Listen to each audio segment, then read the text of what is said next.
Plus de 9 millions de tonnes de céréales attendues pour la campagne agricole 2012-2013. Les cultures sont au stade de la maturité et les récoltes ont par endroits déjà commencé. Le ministre de l'Agriculture était en visite dans la région de Sikasso pour faire l'état des lieux.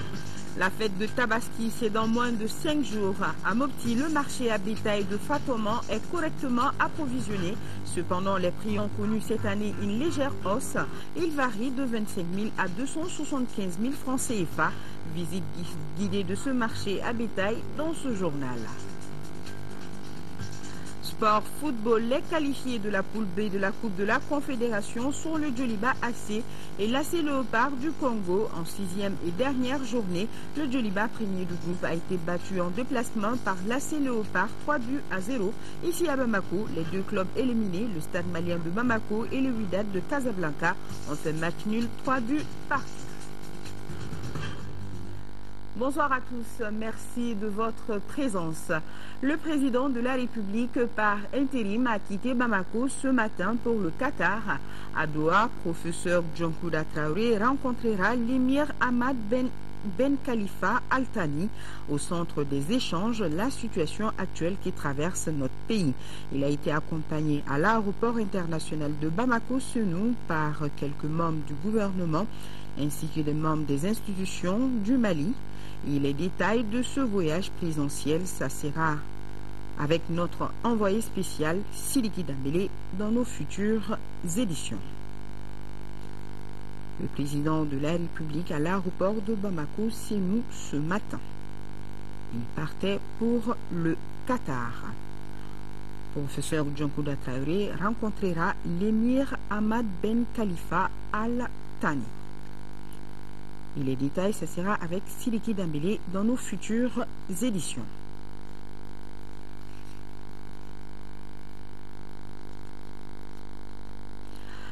Plus de 9 millions de tonnes de céréales sont attendues pour la campagne agricole qui s'achève. Le ministre de l'Agriculture vient de boucler une mission de 3 jours dans la région de Sikasso pour faire l'état des lieux. Un état des lieux plutôt satisfaisant. Le docteur Yaranga Koulibaly a également rencontré les producteurs, échangé avec eux sur la bonne gestion des productions. Concernant le coton, les achats commencent cette année plus tôt que prévu, c'est-à-dire à partir du 1er novembre 2012 au lieu de décembre habituellement. Une information donnée par le président directeur général de la CMDT qui faisait partie de la délégation. Le compte-rendu de nos envoyés spéciaux à Sikasso, Mamadou Sidibé et Bourama Traoré. 3 jours de visite dans les champs, 3 jours d'échange avec les producteurs pour un seul objectif, s'enquérir de l'état des cultures. C'est l'exercice auquel s'est livré le ministre de l'Agriculture dans la région de Sikasso. Au finish, la satisfaction est totale. Le bilan est positif parce que nous savions déjà que nous allons faire un bon hivernage cette année et que les récoltes seraient très bonnes. Les récoltes ont commencé dans la région de Sikasso et pour nous c'était une obligation de venir voir l'état de culture, le début de la récolte également du maïs et du Rinerica. Paris donc reçu pour la campagne agricole 2012-2013, campagne dont la prévision est de plus de 9 millions de tonnes de céréales. Un autre pari qui mérite d'être gagné est celui de la bonne gestion des productions. Tout au long de la visite, le ministre Koulibaly a sensibilisé les producteurs dans ce sens. C'est de faire très attention, donc surtout de ne pas brader la production. Parce que nous savons qu'à l'heure actuelle, les paysans peuvent être portés à vendre leur production pour satisfaire les besoins immédiats qui se posent en eux. Donc nous lançons cet appel à tous les producteurs du Mali. Nous sommes à une phase de récolte, donc pour que ces productions ne soient pas vendues donc, à des vils prix. Par ailleurs, le ministre de l'Agriculture a visité l'usine de grainage de la CMDT à Koutiala. Cette usine est en pleine activité. Sa capacité de grainage est de 234 tonnes de coton graines par jour. Occasion pour le PDG de la CMDT Holding d'annoncer cette bonne nouvelle aux producteurs. Nous sommes en train de réunir toutes les conditions. Et il y aura un crédit anticipé de 40 milliards qui va nous permettre de commencer à payer dès la première semaine de novembre. Et puis les autres tirages vont suivre. Les 255 francs par kilo seront donc payés, je le confirme encore, à partir du 1er novembre, à toutes les exploitations, à toutes les coopératives qui seront prêtes déjà pour démarrer cette campagne. Pour la campagne agricole 2012-2013, la CMDT table sur une production de 500 000 tonnes de coton-graines et 2 millions de céréales. La Tabaski au Mali sera célébrée vendredi prochain. Cette veille de fête, les musulmans s'activent à la recherche du précieux mouton de sacrifice. Partons en 5e région, précisément à Mopti, dans le marché à bétail de Fatoma. Le marché est en tout cas bien approvisionné, mais les prix comparativement à l'année dernière sont en légère hausse. Ils varient de 25 000 à 275 000 francs CFA. ORTM Mopti, Yacouba Maïga.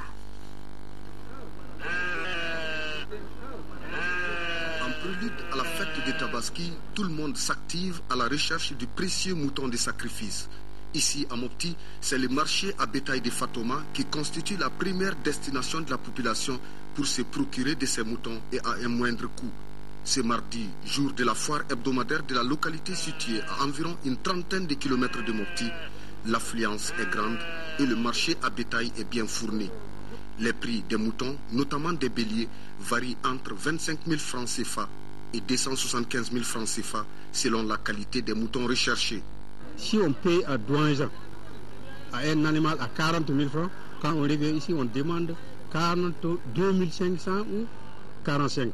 Comparativement à l'année dernière, la quasi-totalité des commerçants rencontrés soutiennent que cette année, les prix ont connu une légère hausse à cause de l'occupation des régions du Nord et du cercle de Douanza qui constituent les principaux points d'approvisionnement du marché de Fatoma en petits ruminants. Même constat chez les clients aussi. Ce belé, je l'ai eu à 45 000 francs. Un belé de cette taille à 45 000 francs, je pense que c'est un peu cher quand même. Bon, le prix, si on le compare à l'année passée, ils sont un peu élevés. Concernant l'annulation par le gouvernement des taxes de transport liées au bétail pour rendre les prix des moutons abordables pendant la Tabaski, les commerçants affirment n'avoir aucune information. Mais qu'à cela ne tienne, ils jugent ces mesures salutaires. Rien qu'au niveau des postes de contrôle de Mopti, on payait auparavant 10 000 francs ou 15 000 francs CFA par camion transportant les petits ruminants. Donc, si le gouvernement a pris des mesures annulant ces taxes pendant la fête, ça ne fait que nous réconforter. Et cela va contribuer à diminuer les prix des moutons. Le moins qu'on puisse dire, commerçants et acheteurs rassurent que d'ici le jour de la fête, le marché sera davantage approvisionné et chacun pourra se procurer son mouton et à un prix abordable. Et toujours à Mopti, plus de 27 000 jeunes ont pris part aux activités d'un projet initié par Family Care International. Il s'intitule « Rôle de la culture dans les outils et stratégies de promotion de la santé sexuelle et reproductive des jeunes du secteur informel ». Pour rendre compte des résultats du dit projet, des journées de dissémination régionale et de restitution ont été organisées. Moustapha Doumbia, les détails. Ces journées de dissémination visent à partager avec tous les acteurs les résultats du projet SSR Mali 2 de Family Care International, mais aussi les défis. Lancé en 2010 pour 2 ans, le dit projet s'est attelé à la formation des jeunes éducateurs leaders sur les IST, VIH-Sida et la prévention des grossesses non désirées, à la formation des leaders religieux et des autorités locales, au renforcement institutionnel du bureau de l'association des enfants et jeunes travailleurs de Mopti, à la réalisation d'une caravane de sensibilisation et de plusieurs séances de causerie, de projections vidéo, entre autres. Family Care International, l'association des enfants et jeunes travailleurs et Interart se sont donné la main pour renforcer les connaissances et les compétences des jeunes en général et ceux du secteur informel en particulier, leurs parents, leurs référents culturels et leurs encadreurs afin qu'ils puissent se reconnaître et faire face aux différents problèmes de santé qui se posent à eux. Ils sont plus de 27 000 jeunes, dont 14 000 filles environ, à bénéficier des actions du projet dans la commune de Mopti. Nous exhortons tous les autres partenaires de continuer à chercher des ressources pour multiplier de telles initiatives.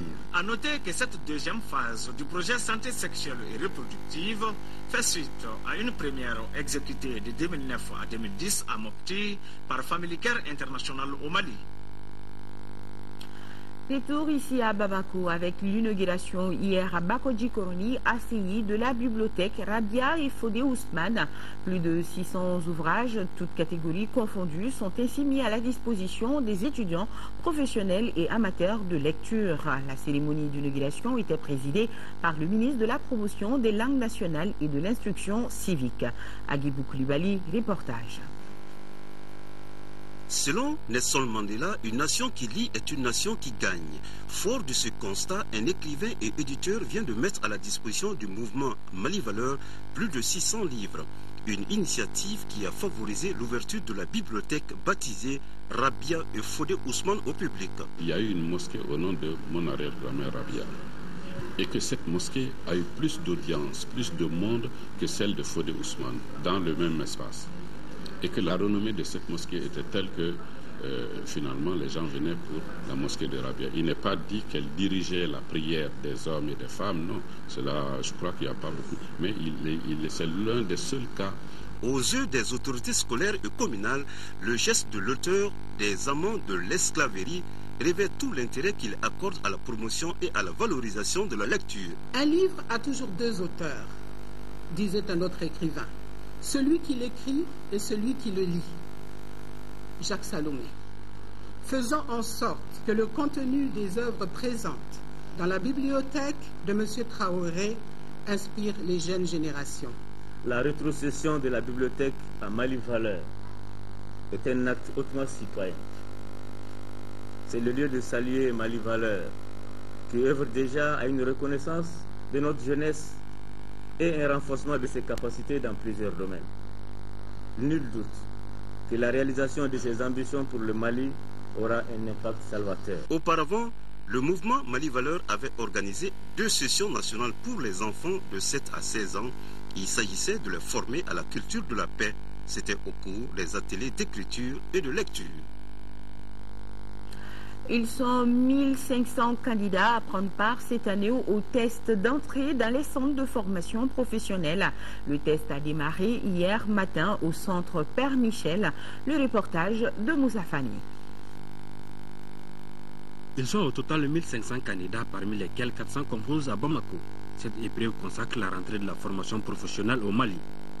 Le test est ouvert aux élèves qui n'ont pas pu poursuivre les études. Ils doivent cependant avoir au moins une expérience d'un an passé dans un atelier de formation. Cette visite, c'est de voir aujourd'hui le test que subissent ces enfants qui sont dans la rue, qui ont été récupérés pour pouvoir apprendre un métier. Au terme du test, ils seront formés. Après la formation, ils seront placés auprès d'artisans professionnels qui vont les accompagner dans le cadre de leur formation. Le ministre a été témoin du bon déroulement des épreuves qui portent sur, entre autres, l'électronique, la coupe-couture, froid et climatisation, l'électricité auto. C'est un plaisir et surtout une joie de voir que nous pouvons récupérer des enfants qui n'ont pas eu la chance de poursuivre les études parce que tout le monde n'a pas cette chance, mais surtout de fonder l'espoir qu'ils vont apprendre jusqu'à la fin et surtout de la qualité pour pouvoir faire face à tout ce qu'il y a comme activité qui les attend. C'est des initiatives à encourager. Nous avons trouvé les salles préparées et l'effectif est venu. Les surveillants sont là et tout l'encadrement était présent au moment où nous débutons les examens. À l'issue de ce concours, 1162 seront recrutés. Les candidats qui seront admis suivront une formation de 3 ans. Cette formation est financée par les fonds d'appui à la formation professionnelle et à l'apprentissage FAVPA à hauteur de 19 millions de francs CFA. Aujourd'hui, 21 octobre, c'est la journée consacrée à l'éducation de la fille. En prélude à l'événement, le Forum des éducatrices du Mali, FAWE Mali, a organisé une conférence débat. Le thème, l'éducation de la fille en cas d'urgence. L'objectif était de débattre de la situation scolaire des enfants déplacés. Au cours de la cérémonie, les organisatrices ont aussi remis des kits scolaires aux enfants déplacés du nord du Mali. Fatoumata Kone, compte rendu. La crise sécuritaire qui traverse le Mali touche tous les domaines socio-professionnels. Les phénomènes n'épargnent pas également le secteur de l'éducation. Conscient de cette situation, le Forum des éducatrices FAWE Mali a organisé cette conférence débat. Le thème, l'éducation de la fille en situation d'urgence au Mali. En cas d'urgence, quelles sont les priorités en matière d'éducation? L'enfant est marqué, il n'est pas dans son environnement habituel. Comme vous le savez, l'apprentissage, ça mérite quand même d'abord une bonne situation psychologique. Cette conférence s'inscrit dans le cadre de la journée de l'éducation de la jeune fille. Elle permet de donner plus de visibilité à la problématique de l'éducation de la fille à travers des thématiques relatives à l'accès, au maintien et à la performance des filles dans le système. Il s'agit effectivement de l'éducation dans toutes ses dimensions, de la petite ou la prime enfance à l'apprentissage tout au long de la vie. Il s'agit aussi des différentes composantes de l'éducation. FAWE a fait du travail sur les mathématiques pour essayer de lever les déséquilibres qu'on pouvait observer dans les performances. Et je dois dire que les résultats sont très, très probants. Les femmes de FAWE Mali ont profité de cette cérémonie pour remettre des kits scolaires à 100 enfants déplacés du nord du Mali, cela en partenariat avec Cris de Cœur. La diaspora malienne de Washington se mobilise en faveur des populations déplacées des régions du nord du Mali. Pour cela, l'Association des Maliens de Washington et ses partenaires viennent de collecter 13 millions de nos francs pour les déplacer. Une somme remise à Médecins du Monde et à l'ONG Relief International. À ce montant s'ajoutent des dons en nature d'une valeur de 7 millions de francs CFA envoyés par fret. Et c'est samedi qu'ils ont procédé à la signature d'un protocole d'intervention avec les deux ONG internationales afin que les déplacés au Niger et les victimes de Kidal et Gao puissent bénéficier d'une couverture sanitaire. Salif Sanogo. À travers cette signature de protocole d'accord, l'Association des Maliens de Washington met à la disposition de Médecins du Monde et de Relief International une enveloppe de 13 millions de francs CFA, un montant qui est le résultat d'une intense campagne de collecte de fonds. Et nous avons mis en place des systèmes de levée de fonds. Donc, au jour d'aujourd'hui, grâce à l'effort de tout le monde, nous avons pu accumuler à peu près 15 millions de francs CFA, soit 26 000 $, qui seront aujourd'hui remis à nos partenaires, Relief International qui opère actuellement avec les Maliens qui sont au Niger, et Médecins du Monde qui se trouvent à Gao et puis à Kidal. Relief International interviendra auprès des réfugiés maliens présents dans la zone de Tawa au Niger et Médecins du Monde agira à Kidal et Menaka dans le domaine de la santé. On veut développer un cadre de gouvernance qui nous permette d'avoir des preuves que l'argent va être utilisé à bon port. Donc les protocoles d'accord qu'on va signer aujourd'hui, c'est vraiment ça résulte d'une démarche professionnelle et de rigueur où nous voulons nous assurer que l'argent qu'on a donné, le franc symbolique, va être utilisé pour la bonne cause. En plus de ces 13 millions de francs CFA, l'Association des Maliens de Washington et ses partenaires ont déjà envoyé des vivres et des habits d'une valeur d'environ 7 millions de francs CFA. À la fin du mois de décembre, une nouvelle opération d'envergure avec Islamic Relief cette fois-ci va permettre de mobiliser quelques 500 millions de francs CFA, toujours en faveur des populations déplacées. L'actualité nationale a été marquée par des remises de vivres aux personnes déplacées, des kits scolaires aux élèves des écoles fondamentales de la rive gauche de Bamako et par une journée de don de sang organisée par le centre de transfusion sanguine. Voyons tout cela en bref avec le commentaire de Garibou Pérou. Afrique-Europe est un réseau interacte. Il milite pour la libre circulation des personnes. Le réseau vient de manifester en faveur des personnes déplacées dans la région de Ségou à travers des dons composés de 2 tonnes de riz et 120 litres d'huile destinés à 40 familles. Ce geste du réseau Afrique-Europe a été bien apprécié par les responsables et les représentants des familles bénéficiaires. La nouvelle société d'assurance NCA a remis 600 kits scolaires aux élèves des écoles fondamentales de la rive gauche de Bamako. D'une valeur de 32 millions de francs CFA, la nouvelle société d'assurance exprime ainsi sa volonté d'aider le département en charge de l'éducation. La cérémonie s'est déroulée à son siège à l'ACI 2000.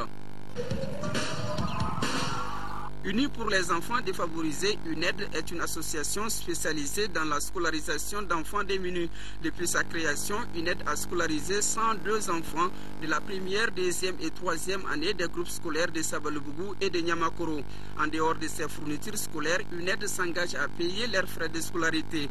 La Fondation Bank of Africa a profité de cette cérémonie pour remettre un chèque de 2 250 000 francs CFA à UNAID.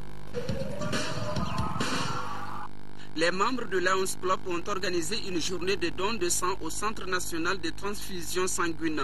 Pour le président de la zone 121 et le directeur général de ce centre, ce geste s'inscrit dans le cadre de la journée internationale de l'ionisme qui est célébrée le 8 octobre de chaque année. Rotary Club, une organisation de volontaires, vient en aide à l'église Les Béatitudes. Le club offre 25 cartons de lait aux fidèles religieux de cette église qui encadre les femmes enceintes et qui gardent les enfants de moins de 7 ans. Le geste contribue ainsi à la lutte contre la pauvreté selon Rotary Club. Les ressortissants de la région du Kidal avec le collectif des déplacés de cette région se sont rencontrés au Palais de la Culture pour se donner des idées sur ce que peut être la contribution de la région du Kidal pendant les assises nationales sur la crise au Mali. Il a été question aussi de restitution des travaux des assises des régions occupées et d'une collecte de dons destinée à venir en aide aux personnes démunies. Des dons qui ont été remis aux bénéficiaires au cours de la cérémonie. Les ressortissants de la région du Kidal qui se sont réunis avec le collectif des déplacés de cette région, c'était au Palais de la Culture de Bamako. C'était pour se donner des idées sur ce que peut être la contribution de la région de Kidal pendant les assises nationales. Deuxième assemblée générale du Forum des organisations de la société civile. Il s'agit pour les participants d'identifier les contraintes en vue d'apporter des solutions. La rencontre a également procédé au renouvellement des organes. Tiamaro Konati. 3 jours d'exercice regroupant les représentants des 8 régions et du district de Bamako.